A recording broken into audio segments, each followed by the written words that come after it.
Good morning, Muttonistas.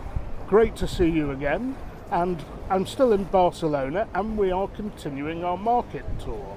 And in today's vlog, we're at the oldest of them all, and probably the most famous of them all, La Boqueria off Las Ramblas in the middle of Barcelona. It's been here since 1853, and Mutton is here to check it out for you.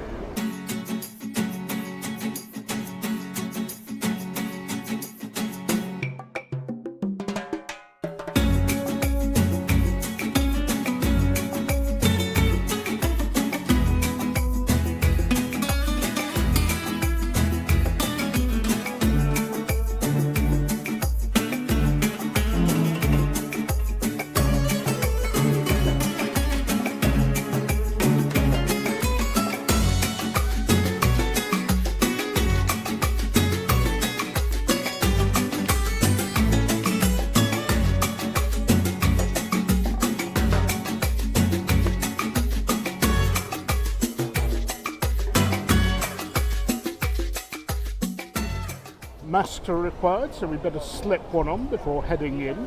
So of course when you enter there's a famous archway you go under with the name Sant Josep.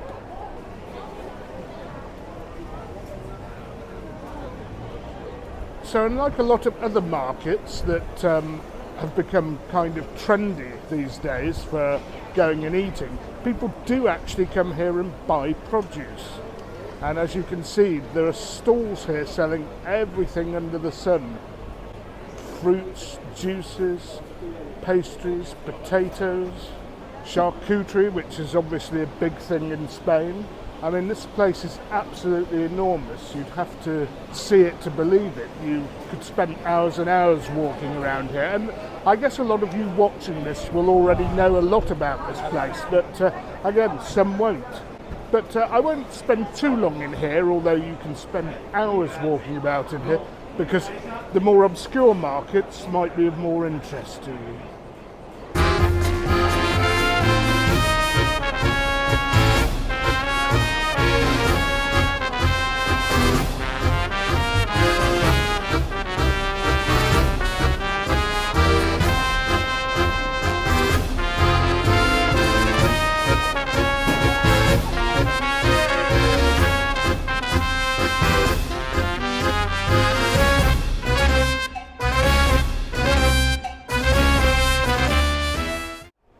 So I hope you could see from that little sped up walkabout that this place is a maze. There are so many places you can go.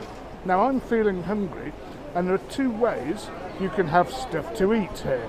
You can either buy something that's ready to go, like these potatoes here if you wanted potatoes, or for example the fried seafood, or little tubs of prawns or octopus. So that's one way of eating in these markets, to just grab stuff on the go and walk around, have stuff as you fancy. But of course you can sit down and take stuff to eat in this and many other markets, and that's what I'm going to do today. It's probably what I would normally do, but in the era of mask wearing and everything, I'm definitely going to do that. The place I've come to take something to eat is called the Bar Quim, or Quim, Q-U-I-M, and it is legendary in this market, and you'll see one of their specialities coming very shortly. It's something that you wouldn't normally have for breakfast. In fact, two things that you wouldn't normally have for breakfast. And this place, I mean, it does a bit of everything, but specialises in seafood, but you can get all sorts of stuff here. You can get beef tartars, seafood tartars, eggs, sausages, blood sausages, you name it.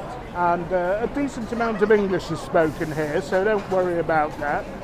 And you can choose to either sit at the counter, or they have a number of tables if that's a little too intimate for you. But for me, sitting at the counter in these sorts of places, it's more intimate, more traditional. It's the way it's got to be done. So, without further ado, it's breakfast time. I mean, just look at this produce in front of me. I mean, those blood sausages, wow. I mean, I've not ordered one, but you know, on another day, I most certainly would.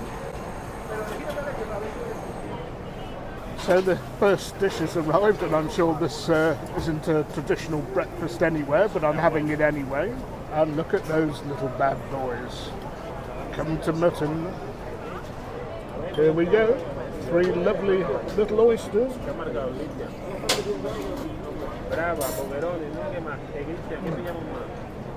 Split them beautifully.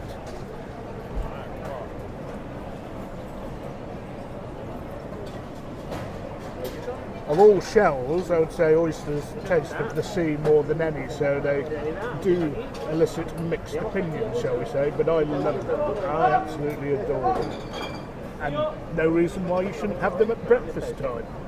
So in terms of a quick slurp, it's espresso today.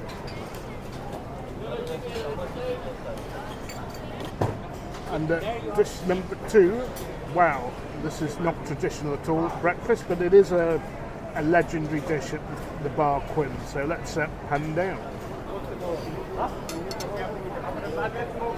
So my mutton breakfast is foie gras with caramelised onions and eggs.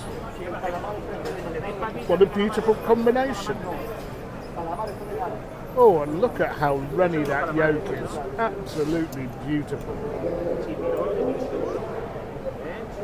Caramelised onions, wow, what an addition they are.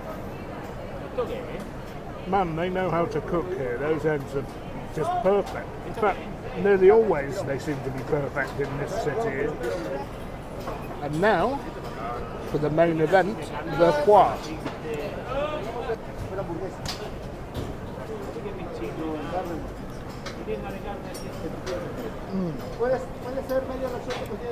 Again, cooked to perfection.